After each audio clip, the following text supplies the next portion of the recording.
नमस्कार, मी दुर्गेश सोनार. आवाज महाराष्ट्राचा या विशेष कार्यक्रमात आपल्या सगळ्यांचं स्वागत. मराठा समाजाचे राज्याच्या कानाकोपऱ्यात लाखोंच्या संख्येनं मोर्चे निघतायत. हे मोर्चे मूक असले तरी त्याचा आवाज आता मुख्यमंत्र्यांपर्यंत चांगलाच पोहोचलाय.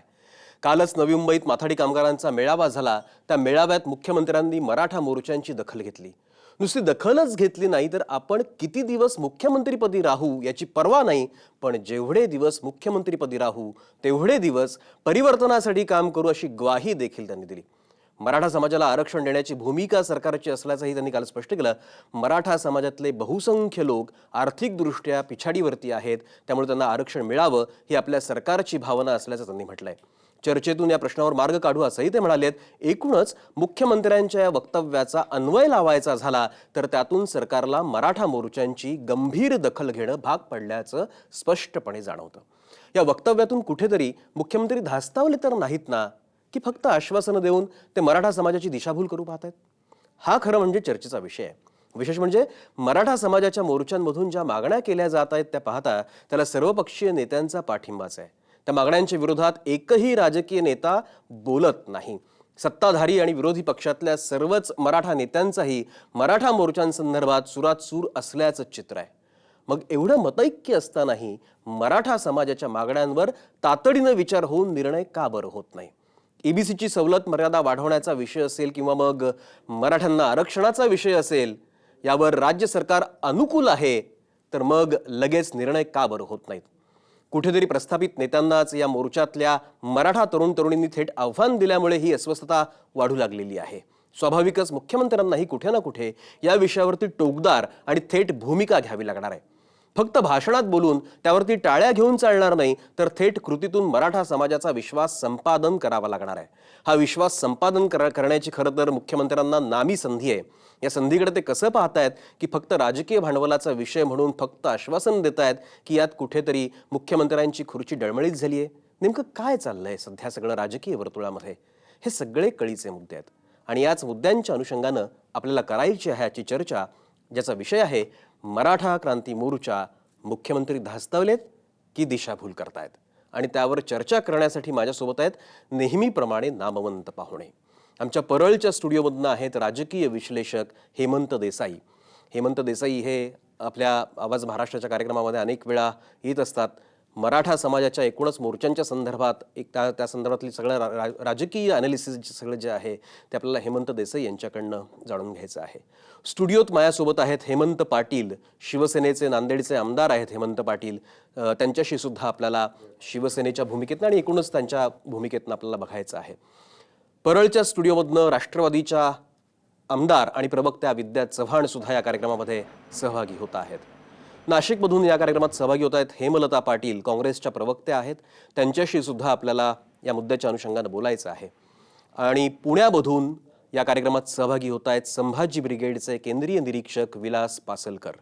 त्यांची सुद्धा भूमिका या संदर्भातली मोर्चांच्या संदर्भातली सगळी जी आहे, नेमकी भूमिका मोर्चांच्या पाठीमागची जी आहे ती त्यांच्याकडनं आपल्याला जाणून घ्यायची आहे.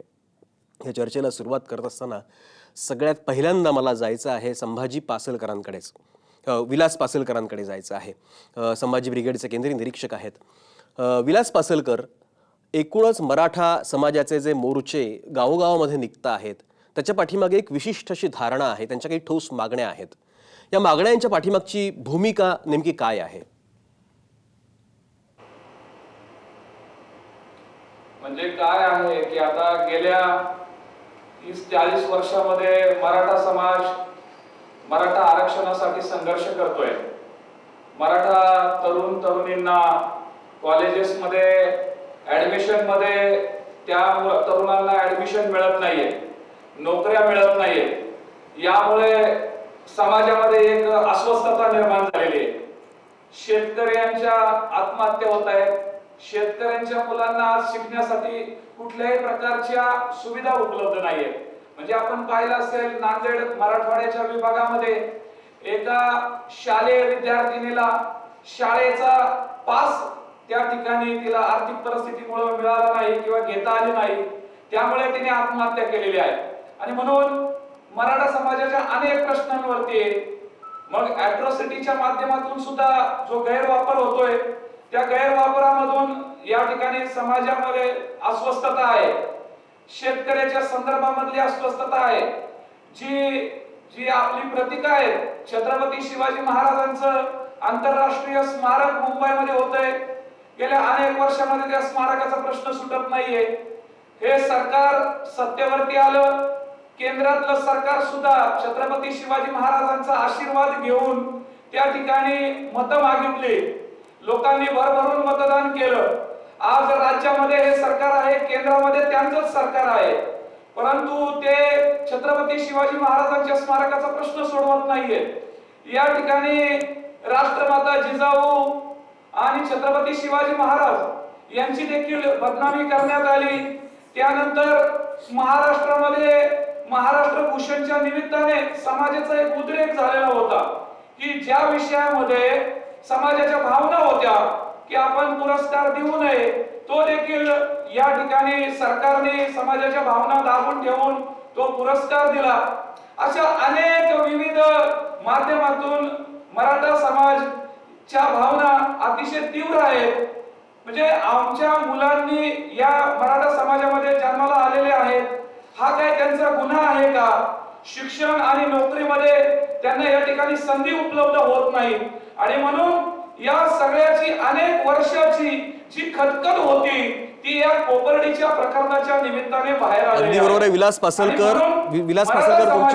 तुमची भूमिका पोहोचली की कोपर्डीच्या निमित्ताने खरं म्हणजे मराठा समाजाच्या मनातली जी खदखद आहे ती बाहेर आली. तो उद्रेक सगळा जो आहे, तो आक्रोश सगळा जो आहे, तो कुठे ना कुठे राज्यातल्या वेगवेगळ्या भागामध्ये जे मोर्चे निघता आहेत त्या मोर्चांमधनं हा आक्रोश सगळा समोर येऊ लागलेला आहे. आणि हा मोर्चा, मी बघाशी जसं म्हणालो की हा मोर्चा जरी मूक असला तरी तो आवाज त्याचा जो आहे तो आता इतका वाढलेला आहे की त्याची दखल कुठे ना कुठे मुख्यमंत्र्यांना घ्यायला लागली. आणि म्हणूनच कालच्या माथाडींच्या मेळाव्यामध्ये नवी मुंबईमध्ये बोलताना मुख्यमंत्र्यांनी खास तो उल्लेख केलेला आहे.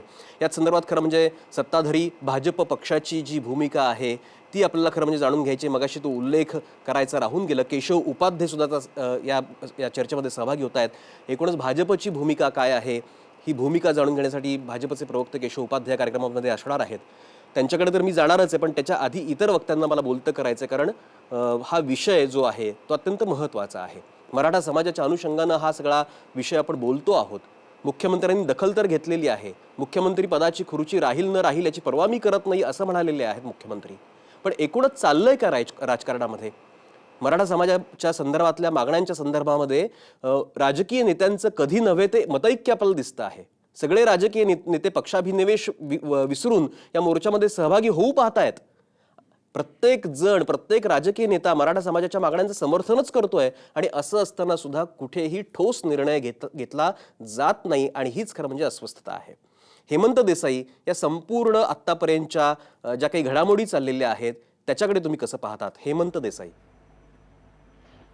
मला असं वाटतं की कालचा पुण्याचा मोर्चा, त्याच्या अगोदर मराठवाड्यात मोर्चे निघत होते, पण पुण्याकडून नवी मुंबई आणि आता मुंबईकडून मुंबईकडेच्या दिशेने हा मोर्चा हा चाल करत येणार आहे. संयुक्त महाराष्ट्राच्या अतिशय जोरदार जेव्हा आंदोलन चालू होतं, जेव्हा टिपेला होतं, तेव्हा सुद्धा एवढ्या संख्येमध्ये इतके प्रचंड मोर्चे निघालेले नव्हते. ही महाराष्ट्राची ताकद आहे आणि त्या ताकदीचा सकारात्मक काही उपयोग झाला तर त्यामधनं काही नव्या संस्था उभ्या केल्या, नवं काही परिवर्तन आलं तर ते महाराष्ट्राला हवं आहे. म्हणून हे मोर्चाचं आपण स्वागत करायला पाहिजे. मोर्चाची शैली सुद्धा अतिशय चांगली आहे. पण मी आपल्याला असं सांगतो की राजकारणी नेते आहेत ते या सगळ्यांना पुरून उडणारे असा आतापर्यंत अनुभव सांगतो.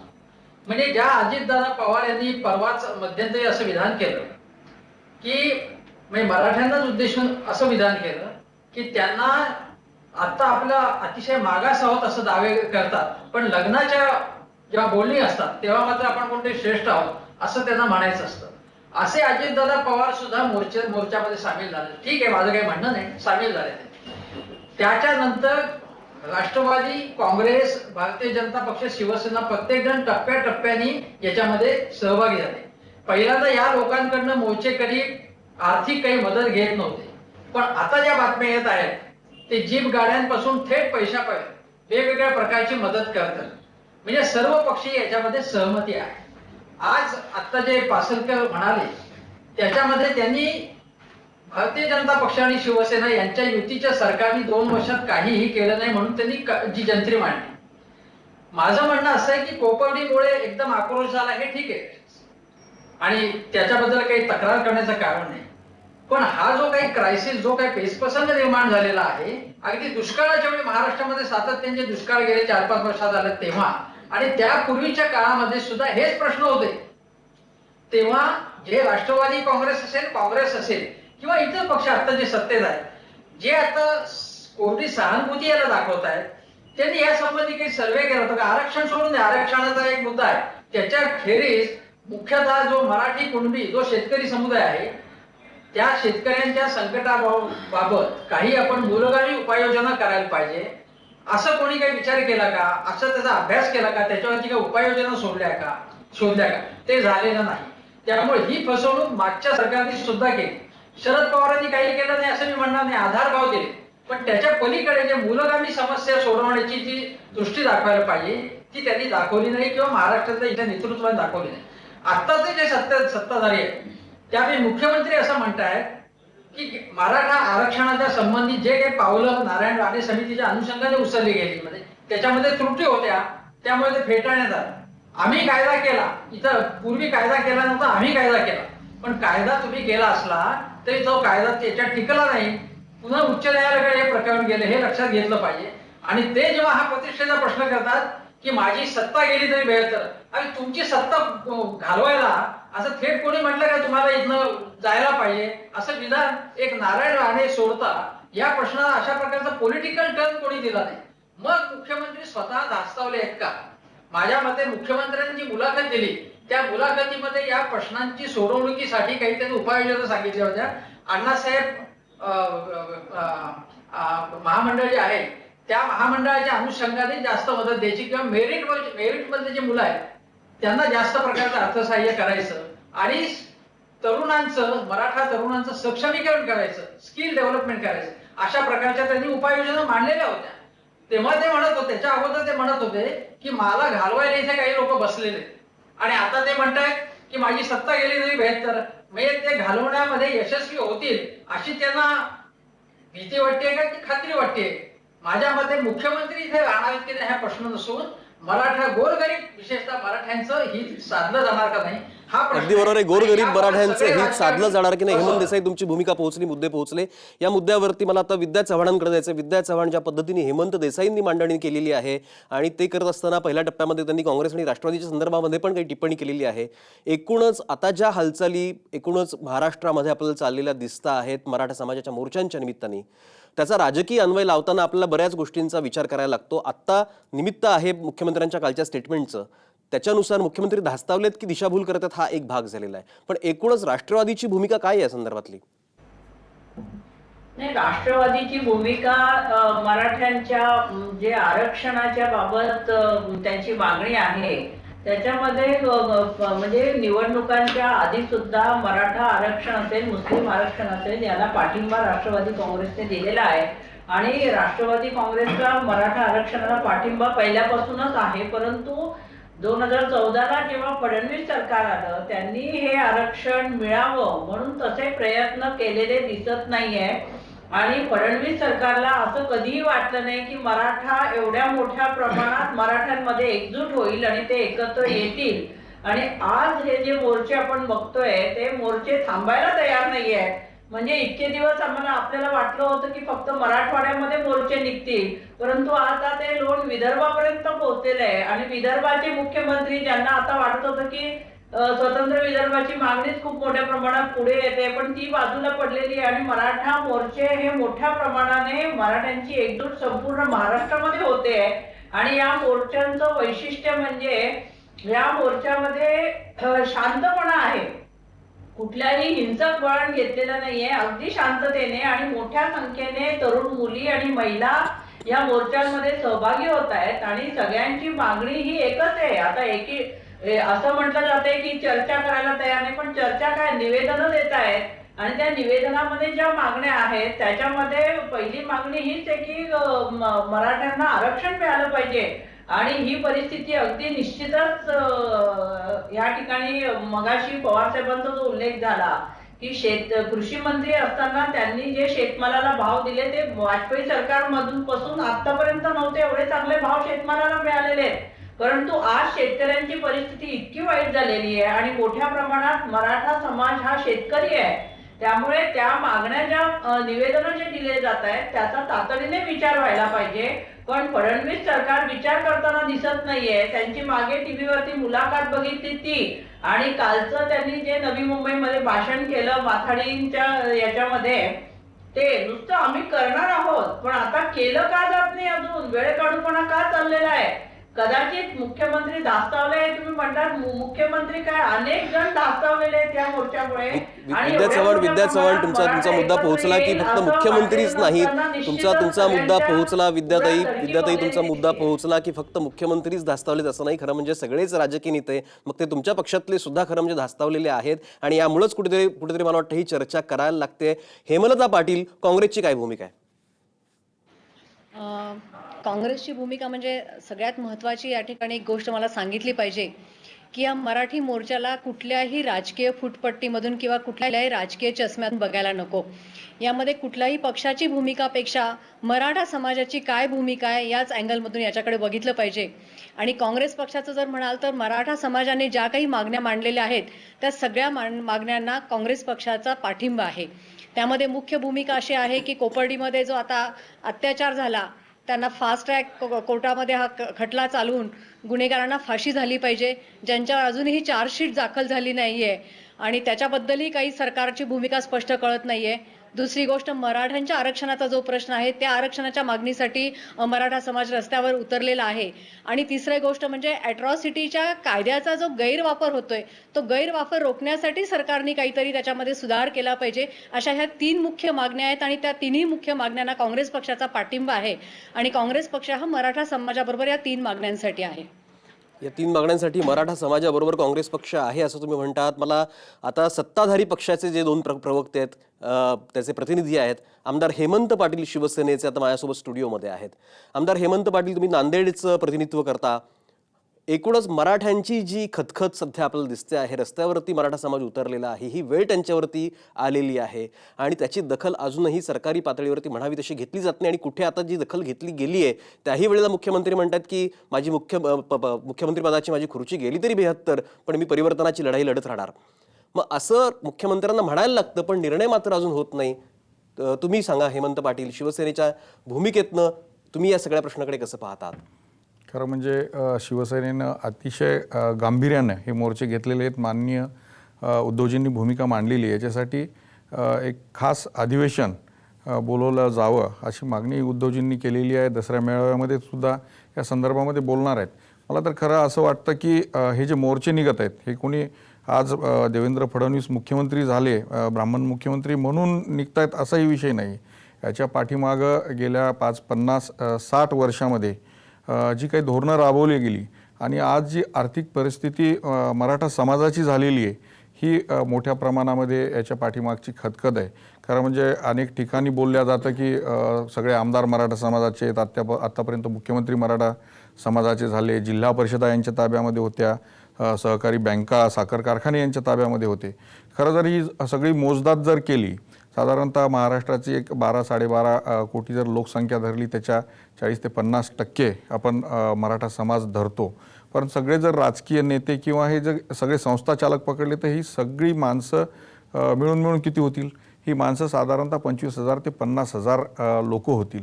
ही 50,000 माणसं हजारो पावलं पुढे गेली म्हणजे समाजाचा विकास झाला असं होत नाही. जर समाजातले हजारो लोक जर एक पाऊल पुढे गेले तरच खऱ्या अर्थानं समाजाचा विकास झाला असं म्हणता येईल. दुर्दैवानं हे मोर्चे मराठा समाजातल्या नेते म्हणून घेणाऱ्या नेत्यांच्या विरोधातले सुद्धा आहेत. त्यांनी कुठलंही काम समाजासाठी केलेलं नाही. ते स्वतःचे नातेवाईक हे सगळे पुढे गेले आणि समाजाचा शिडीसारखा वापर केला. समाज जाग्यावरच राहिलेला आहे. आज मोठ्या प्रमाणावर शेतकऱ्यांच्या ज्या आत्महत्या होत आहेत हे याच्यातले 90% शेतकरी हे मराठा समाजाचे आहेत. मराठा समाजाच्या तरुणांना नोकऱ्या लागत नाहीत आणि याच्यामुळे एक प्रकारचं आर्थिक दारिद्र्य मराठा समाजामध्ये आलेलं आहे. म्हणून चिडून संतापून आज मोठ्या प्रमाणावर शेतकरी असतील, सर्वसामान्य नागरिक असतील, तरुणाई ही आज रस्त्यावर उतरलेली मला दिसते. याच मुद्द्यावरती आता मला केशव उपाध्ये यांच्याकडे जायचंय. भाजपचे प्रवक्ते आहेत केशव उपाध्ये. केशव उपाध्ये, तुम्ही आतापर्यंत ही सगळी मांडणी ऐकलेली आहेत. हेमंत देसाईंनी काही स्पेसिफिक अशी मांडणी केलेली आहे. विद्या चव्हाण बोलले आहेत, हेमलता पाटील बोलले आहेत आणि आता हेमंत पाटील सुद्धा बोललेले आहेत. एकूणच मराठा समाजाचे जे मूक मोर्चे सुरू आहेत त्याचा आवाज आता वाढलेला आहे. मोर्चे मूक आहेत पण आवाज वाढत चाललेला आहे. त्याचा आवाका वाढत चाललाय. गावागावामध्ये लाखोंच्या संख्येनं आता हे मराठा बांधव सगळे रस्त्यावरती उतरतात आणि आता त्याची दखल खरं म्हणजे घेणं हे सरकारला क्रमप्राप्त आहे. आणि असं असताना सुद्धा काल माथाडींच्या मेळाव्यामध्ये मुख्यमंत्री जे बोललेले आहेत त्याचा वेगवेगळ्या पद्धतीने आपल्याला अन्वय लावता येऊ शकतो, पण सरकार म्हणून याची दखल आता तुम्हाला घ्यायला लागेल. काय नेमकी भूमिका आहे?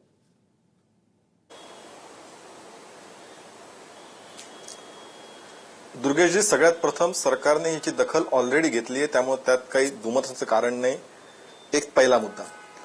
दुसरं असं की खरोखर या मराठा समाजाचे जे मोर्चे निघतात सगळ्या महाराष्ट्रामध्ये, त्याचं खरोखर कौतुक केलं पाहिजे. ज्या संख्येने, ज्या शिस्तीमध्ये हे मोर्चे निघतात अतिशय कौतुकास्पद आहेत. आणि त्यांना कुठलाही समाज, एखाद्या म्हणजे कुठल्याही सोसायटीतला एखादा समूह अशा प्रकारे आपल्या मागण्यांसाठी एकत्रितपणे, एकसंधपणे, शिस्तबद्धपणे आणि कुठल्याही प्रकारची गोंधळ न करता जर रस्त्यावर येऊन शांतपणे आपल्या मागण्या पुढे करत असतील तर त्याचं स्वागत करायला हवं. एक खरोखर एक आदर्शवत अशा प्रकारची ही परिस्थिती आहे की शांतपणे मागण्या करतो. एक. दुसरं असं तुमचं हेडिंग आहे, मुख्यमंत्री धास्तावले का दिशाभूल करतायत. ना मुख्यमंत्री धास्तावलेत ना मुख्यमंत्री दिशाभूल करतायत. त्याचं असं आहे की खरं म्हणजे मगाशी आपले मला वाटतं संभाजीनगरचे, संभाजी ब्रिगेडचे प्रवक्ते बोलत होते, मी ऐकत होतो. ते असं म्हणाले की गेल्या 50-60 वर्षामध्ये अनेक परिस्थितीमध्ये मराठा समाजाचा विकास झाला नाही. आणि ही वस्तुस्थिती आहे. म्हणजे आमच्या आता शिवसेनेचा आमदार मित्र पण इथं म्हणाले आमचे की ठराविक 5-25 घराणी सत्तेवरती होती आणि त्याच्यामुळे अख्खा मराठा समाज जणू उडारलेला आहे, विकसित आहे, अशा प्रकारचा समज इथे झाला असं म्हणण्याचं कारण नाही. मोठ्या प्रमाणात मराठा समाज अविकसित राहिला, तो गरिबीत राहिला किंवा संधी त्याच्यापासून दूर जात राहिला. ही पण वस्तुस्थिती आपल्याला नाकारून चालणार नाही. प्रश्न असा आहे की हे सगळं होत असताना यातनं मार्ग काय पुढे. असं आहे की काँग्रेस सरकार म्हणजे हा प्रश्न आजचा आहे का आरक्षणाचा, ह्याचं उत्तर अजिबात नाही असं आहे. गेल्या अनेक वर्षापासून खरं तर हा प्रश्न आहे. काँग्रेस सरकारने ज्यावेळी लोकसभा निवडणुका झाल्या, लोकसभा निवडणुकीमध्ये प्रचंड मोठा काँग्रेसचा पराभव झाला. त्याच्यानंतर घाईघाईने मराठा आरक्षणाचा निर्णय घेतला. बरं, त्यावेळी तो कायदा त्यांनी केला नाही. त्यावेळी त्यांनी एक अध्यादेश काढला फक्त आणि त्यातनं तो कोर्टात टिकला नाही. म्हणजे केवळ एक तोंडाला पानं पुसण्याचा प्रकार त्यावेळी काँग्रेस राष्ट्रवादी सरकारने केला होता. ही वस्तुस्थिती आहे. दुसरं असं की आज जो मराठा समाजातला तरुणांचा आक्रोश आहे हा खरं म्हणजे प्रस्थापित नेतृत्वाविरुद्ध, हे तर मान्य करावंच लागेल. म्हणजे एक सगळ्यात मोठा, आता इथे आमच्या विद्याताई बोलत होत्या, इथे काँग्रेसच्या हेमलता पाटील बोलत होत्या की जर समाजातला एक प्रचंड मोठा समूह, म्हणजे 35-40% आता एकाने कोणीतरी सांगितलं की 40% जवळपास मराठा आहे असं आहे, जर इतका मोठा समूह जर या राज्यामध्ये विकासापासून वंचित आहे आणि तो वस्तुस्थिती आहे, तर मग आम्ही वर्षानुवर्ष राज्य करणारे राज्यकर्ते ज्यात काँग्रेस राष्ट्रवादीचे, त्यांनी या समाजासाठी सुद्धा म्हणजे मोठा समूहापर्यंत जर गंगा विकासाची पोहोचली नाही तर पुढच्या अनेक छोटे छोटे समूह आहेत त्यांच्यापर्यंत काय विकास पोहोचला. याचाच अर्थ म्हणजे मग विद्यार्थ्यांनी आम्हाला सांगितलं की शरद पवारांच्या काळामध्ये सर्वाधिक भाव मिळाले, पण शरद पवारांच्या काळातच शेतकऱ्यांच्या सर्वाधिक आत्महत्या झाल्या. हा इतिहास आहे, ही वस्तुस्थिती आहे, त्याकडे आपण नाकारून चालणार नाही. पण त्यामुळे आता जे झालं ते झालं.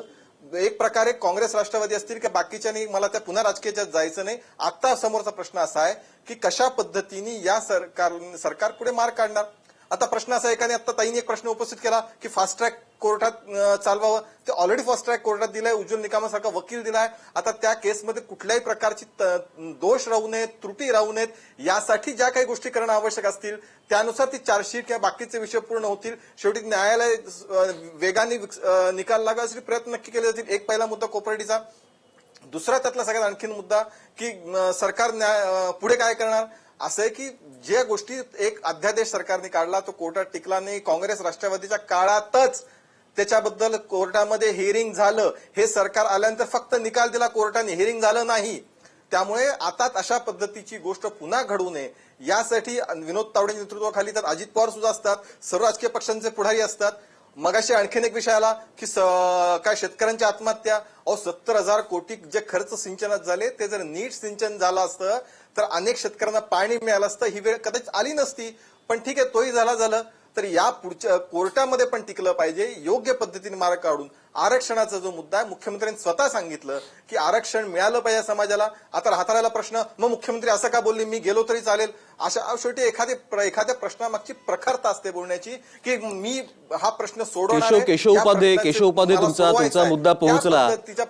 केशव उपाध्ये तुमचा मुद्दा पोहोचला. ज्या प्रखरतेनं तुम्ही बोलता त्याच प्रखरतेनं कदाचित मुख्यमंत्री काल बोलले असावेत असं तुमचं म्हणणं आहे. एकूण भूमिका तुम्ही मांडलेली आहे, याच्यावरती आपण सविस्तर आणखीन बोलूया. पण कार्यक्रमात वेळ झाली का ब्रेकची. आपण पाहत राहा आवाज महाराष्ट्राचा.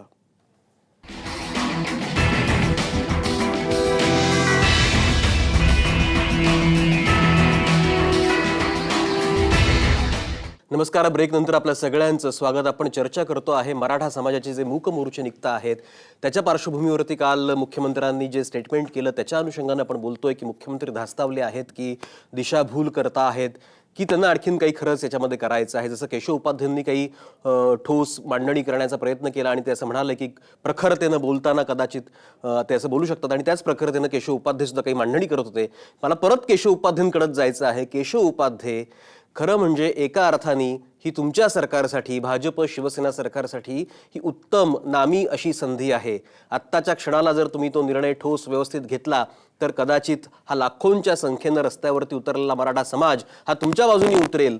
पण या संधीचा तुम्ही लाभ का बरं घेत नाही केशव उपाध्ये?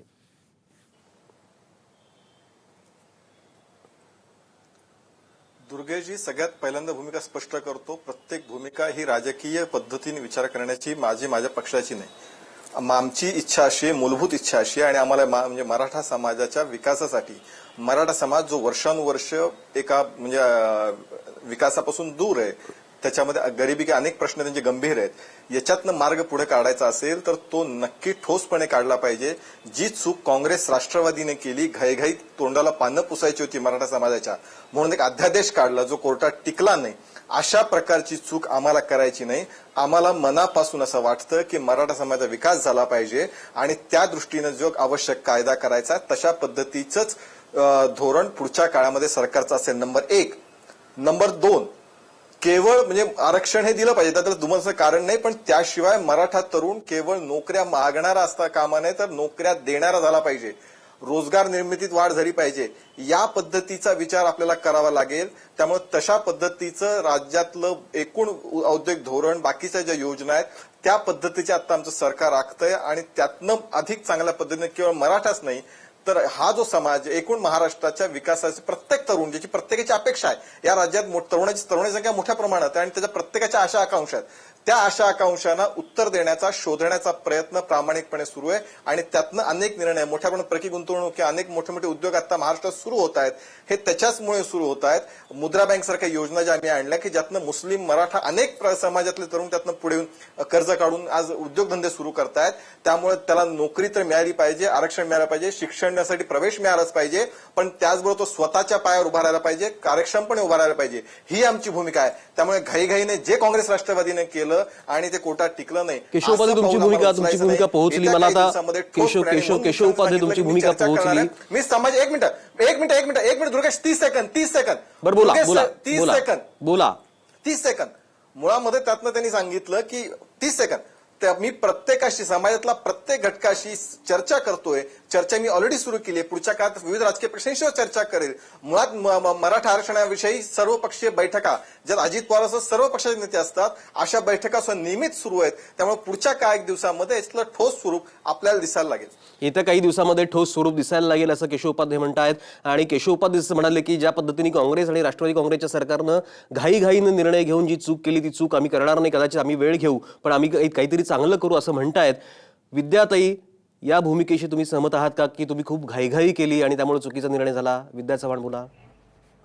नाही, केशव उपाध्याय जे बोलतायत ते कुठल्याच प्रश्नावरती प्रत्येक ठिकाणी ते काँग्रेस आणि राष्ट्रवादीवरती खापर फोडायचा जो प्रयत्न करतायत ते पहिले त्यांनी चूक दुरुस्त केली पाहिजे. मला त्यांना आठवण करून द्यायची आहे की धनगर आरक्षणाला आम्ही सत्तेत आल्यानंतर पहिल्या कॅबिनेटमध्ये आम्ही धनगरांना आरक्षण देऊ म्हणून त्यांनी सांगितलं होतं, परंतु 2-2.5 वर्ष 3 वर्ष आता होतील तरी सुद्धा त्यांनी त्याविषयी काहीही आरक्षण, कारण भाजपचा आरक्षणालाच विरोध आहे. ते आमच्यावरती जे काय टीका करतायत ते त्यांनी करणं पहिल्यांदा बंद केलं पाहिजे. 34% मराठा समाज आहे आणि 16% आरक्षण दिलं पाहिजे ही आमची भूमिका होती आणि त्याच्याशी आम्ही प्रामाणिकपणे आम्ही त्याच्याविषयी भूमिका मांडलेली आणि ते आरक्षण दिलेलं असताना हे सत्तेत आल्यानंतर यांनी त्याच्यावरती जे हे करायला पाहिजे होतं ते न केल्यामुळे म्हणजे मुस्लिम आरक्षणाच्या बाबतीत पण त्यांनी असंच केलेलं आहे. धनगर आरक्षण, मराठा आरक्षण, मुस्लिम आरक्षण या सगळ्याला भाजपने विरोध केलेला आहे आणि आताही ते वेळकाढूपणा करतायत. ते म्हणतात की जे करायचं ते नीट करायचं. नीट करायचं काय? मोर्चामध्ये त्यांनी निवेदन देताना स्पष्टपणे सांगितलेलं आहे की आरक्षण मिळालं पाहिजे आणि अॅट्रॉसिटीच्या कायद्यामध्ये सुद्धा सुधारणा केली पाहिजे. महिलांवरती आणि कोपर्डीमध्ये जे बलात्कारित आहेत त्यांना फाशी झाली पाहिजे. अशा प्रकारचे अत्याचार होता कामा नये. फीच्या बाबतीत त्यांनी सांगितलेले आणि हे सगळ्यात ज्या 5-6 मागण्या प्रामुख्याने मोर्चेकरी करतायत निवेदनाद्वारे त्या त्यांनी मान्य कराव्यात ना. आता आणि वेळ काढूपणा कशाला चाललेला आहे? म्हणजे तुम्ही जसं मगाशी म्हणाला की हे त्यांना एक सुवर्ण संधी आहे परंतु ती त्यांना आरक्षण द्यायचंच नाहीये. अगदी बरोबर. विद्या चव्हाण, याच्यावरती केशव उपाध्यायांचं लगेच मत आपण घेऊन परत मी तुमच्याकडे येतो. विद्याताई, केशव उपाध्याय, जसं आता विद्याताई म्हणतायत की तुम्हाला आरक्षणच खरं म्हणजे नको आहे आणि तुम्ही काहीतरी दिखाऊपणा करताय. बोला. दुर्गेश हा बोला बोला केशव उपाध्याय बोला. आम्ही सकारात्मक आहोत. आरक्षणासाठी मुळात आमचे प्रदेशाध्यक्ष सुद्धा त्या आरक्षणाच्या मोर्चामध्ये, रावसाहेब दानवे स्वतः त्या आरक्षणा मोर्चामध्ये होते. विद्याताई, थोडीशी माहिती आपण योग्य तांत्रिक दृष्ट्या दिली पाहिजे. ज्यावेळी तुम्ही घाईघाईनं लोकसभा निवडणुकीच्या पराभवानंतर घाईघाईनं तुम्ही मराठा आरक्षण आणण्याचा प्रयत्न केलात, त्याचा कायदा सुद्धा केला आणि त्याचा अध्यादेश काढलात. पहिला मुद्दा तो अध्यादेश ज्या कोर्टामध्ये गेला त्याच्यावरती आपल्याच कार्यकाळामध्ये काँग्रेस राष्ट्रवादी सत्तेत असताना त्याच्यावरती युक्तिवाद झाल्या, चर्चा झाल्या कोर्टामध्ये. आमचं सरकार आल्यानंतरनं फक्त डायरेक्ट कोर्ट, एकही चर्चा युक्तिवाद झाला नाही, डायरेक्ट कोर्टाने निर्णय दिला. ही वस्तुस्थिती आहे. आपण तांत्रिकदृष्ट्या आपण कोर्टातल्या तारीखवार सगळं ते आपण चेक करू शकता. त्यामुळे रेकॉर्डवरती आपल्या चर्चेमध्ये वस्तुस्थिती नीट आली पाहिजे. ही माझी पहिली भूमिका, पहिला मुद्दा एक. दुसरं असं की मराठा आरक्षण झालं पाहिजे ते त्यासाठी आता बैठका सुरू आहेत आणि त्या बैठका कशा सुरू आहेत म्हणून मी मुद्दा म्हणून इथे विद्यार्थी हा मुद्दा उपस्थित करणार. यासाठी मी 2दा-3दा अजित पवारांचं नाव घेतलं की ते सुद्धा बैठकीला उपस्थित असतात. विनोद तावडेंच्या नेतृत्वाखाली जी बैठक सुरू आहे त्या बैठकीत काय चालतं, कशात किती गंभीरतेने बैठका चालतात. विद्यार्थी थोडंसं अजित पवारांशी बोला, ती माहिती घ्या. ती माहिती मिळाली की त्यातलं होईल. त्यामुळे जे काँग्रेस राष्ट्रवादीच्या काळात घडलं आणि शेवटी मला एक सांगा, एक माझ्या प्रश्नाचं उत्तर द्या. जर समाज इतका मोठा एक समाज, या सोसायटीतला एक मोठा समाज, या राज्यातला एक मोठा समाज जर इतक्या विकासापासून इतका दूर आहे तर त्याचं त्या अपयशाचं अपयश काँग्रेस राष्ट्रवादीला कसं नाकारता येईल? अहो, समाजातला सगळ्यात मोठा समूह जर अविकसित आहे, त्याला विकास मिळालेला नाहीये, तर मग तुम्ही सत्तेत राहून केलं का इतकी वर्ष? हा प्रश्न जर उपस्थित केशव उपाध्याय तुमच्या या प्रश्नावरती केशव उपाध्याय या प्रश्नावरती आपण विद्या चव्हाण आणि हेमलता पाटील दोघांनाही बोलतो करूया आणि नंतर मला विलास पासलकर यांच्याकडे परत जायचं आहे. विद्या चव्हाण लगेच बोला. नाही, शेतीमध्ये जो दुसरी हरित क्रांती आणायचा हे केलाय, प्रयत्न केलाय, तो पवार साहेबांनी केलेला आहे. 70,000 कोटीचं शेतकऱ्यांचं कर्ज माफ केलेलं आहे. कर्जमाफीसाठी वारंवार आम्ही विधान परिषदेमध्ये मागणी करत होतो, विधिमंडळांमध्ये मागणी करत होतो, परंतु कर्जमाफी यांनी केलेली नाहीये. त्यामुळे शेतकऱ्यांच्या आत्महत्या विद्या चव्हाण केशव उपाध्यायांनी जो थेट प्रश्न विचारला आहे त्याचं उत्तर तुम्ही द्यावं असं मला वाटतं. ते कदाचित स्पष्ट करावं असं वाटतं. मला ह्या ठिकाणी भाजप सरकार हे पूर्णपणे शेतकरी विरोधात देऊ शकत नाही. कारण शेतमालाला भाव मिळत नाही. ही सर्वस्वी जबाबदारी ही भाजप सरकारची आहे आणि ती त्यांनी घेतली पाहिजे की आम्ही शेतकरी विरोधी धोरण माझ्या प्रश्नाचं उत्तर द्या. शेतकऱ्यांच्या आत्महत्या मोठ्या प्रमाणात का होत आहेत त्याचे कारण जर तुम्ही शोधून काढली तर शेतकऱ्याला कर्जमाफी द्या. विद्या चव्हाण विद्याताई तुमची भूमिका पोहोचली परंतु त्याकडे तुमची भूमिका विद्याताई पोहोचली. प्रश्न इतकाच होता जो त्यांनी उपस्थित केला. त्याचं उत्तर आपल्याला अपेक्षित आहे की मराठा समाजावरती विद्याताई तुमचा मुद्दा पोहोचला. फक्त प्रश्न इतकाच होता जो त्यांनी उपस्थित केला होता केशव उपाध्यायांनी. त्याचं उत्तर मला वाटतं खरं द्यायला पाहिजे तुम्ही सुद्धा आणि हेमलता पाटलांनी सुद्धा द्यायला पाहिजे की मराठा समाजावरती वर्षानुवर्ष जो अन्याय होतो आहे मग ह्याचा अपयशाचा जो काही धनी आहे याची कुठेतरी जबाबदारी तुम्ही स्वीकारणार आहात की नाही? हेमलता पाटील तुम्ही बोला. आता जे भाजपचे आदरणीय प्रवक्ते आहेत त्यांनी जे सांगितलं की मराठ्यांच्या प्रश्नांवरती ठोस उपाययोजना चालू आहे आणि मराठ्यांच्या जीवनमानामध्ये खूप क्रांती घडवण्याच्या दृष्टीने काही पावलं उचलली जातात, मी खरंच भारावून गेले. त्यांचं मनापासून अभिनंदन करते आणि मी तशा अपेक्षा ठेवते. एकच या ठिकाणी मला एक महत्त्वाची गोष्ट सांगायची आहे की आपण हे सगळे भाजपचे लोक आहेत, हे इलेक्शन मोडमधनं कधी परत येणार हा माझ्यासमोर फार गंभीर प्रश्न पडलेला आहे. कारण ठोस उपाययोजना तुम्ही अॅट्रॉसिटीमध्ये करा, उपाययोजना तुम्ही अॅट्रॉसिटीमध्ये करा, पण 1.5 महिना पडीच्या ठिकाणी मुख्यमंत्री गेल्यानंतर त्या ठिकाणी त्यांनी आश्वासन दिलं की फास्ट ट्रॅक कोर्ट, 1.5 महिन्यात चार्जशीट दाखल होत नसेल आणि त्यातले जर 2 गुन्हेगार मोकाट फिरत असतील तर या लोकांकडनं तुम्ही काय अपेक्षा ठेवणार आहेत? मला तोच हा एक महत्त्वाचा प्रश्न आहे. तुम्ही आमच्या जीवनामध्ये फरक आणायचा तो आणा, पण त्या बलात्कारित महिलेला तुम्ही त्याच्यामधून तिला न्याय देणार आहेत याच्याबद्दल तुम्ही काहीच बोलायला तयार नाही. मुख्यमंत्री त्या ठिकाणी गेले, त्या ठिकाणी जाताना त्यांनी सांगितलं की दलित नेत्यांनी त्या ठिकाणी येऊ नये आणि त्याच ठिकाणी दलित आणि मराठ्यांमध्ये भांडण लावायचा नाही. हा तुम्ही एक दोन मिनिटं केशव उपाध्याय मला बोलू देत. दलित आणि मराठ्यांमध्ये भांडणं लावायचं एक चुकीचा प्रकार या ठिकाणी केला, पण त्यांच्यामध्ये सुद्धा प्रकाश आंबेडकर हेमलता पाटील आपल्याला दलित आणि मराठा असं काही संघर्षाचा विषय इथे नाही. मुद्दा इतकाच आहे की मराठा समाजाच्या ज्या मागण्या आहेत त्या मागण्या मांडण्यासाठी म्हणून जर मराठा समाज इतक्या मोठ्या संख्येनं, लाखोंच्या संख्येनं रस्त्यावरती उतरतो आहे आणि त्याच्यामध्ये त्या मागण्यांच्या संदर्भामध्ये सर्वपक्षीय एकमत जर असेल, सगळेच पक्ष त्यांच्या मागण्यांना पाठिंबा देत आहेत असं जर असेल तरी सुद्धा निर्णय होत नाही, हा खरं म्हणजे चिंतेचा विषय आहे. मला विलास पासलकर यांच्याकडे जायचं. विलास पासलकर, तुमची भूमिका परत सांगा जेणेकरून या सगळ्या नेत्यांपर्यंत आपला आवाज परत पोहोचू शकतो. बोला विलास पासलकर. गेले 30-40 वर्षातला संघर्ष मी सांगितला. मराठा समाजासाठीचा आरक्षणाचा आक्रोश लोकांचा आहे आणि आज एवढ्या लाखोच्या संख्येने मोर्चे निघत आहेत.